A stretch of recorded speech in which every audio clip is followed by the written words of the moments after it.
నీకు ఏదన్నా problem face అయినా దేవుడు జోక్యము చేసుకోవాలి అంటే ఆయన వాక్యాన్ని గైకొనాలి. విని కాదు, గైకొనాలి.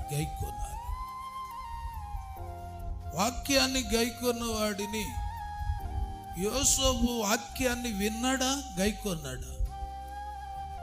ఏం చేశాడు?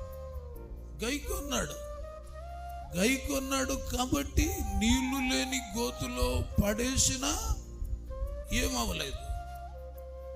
గైకొన్నాడు కాబట్టి వాళ్ళ అన్నలు చంపాలనుకున్నా చంపలేకపోయారు. ఖైదీకి ఎవడు అధికారం ఇస్తాడు? ఆ జైలరు హృదయాన్ని యోసేపు వైపు తిప్పేశాడు. పోతీఫరు హృదయాన్ని యోసేపు వైపు తిప్పేశాడు.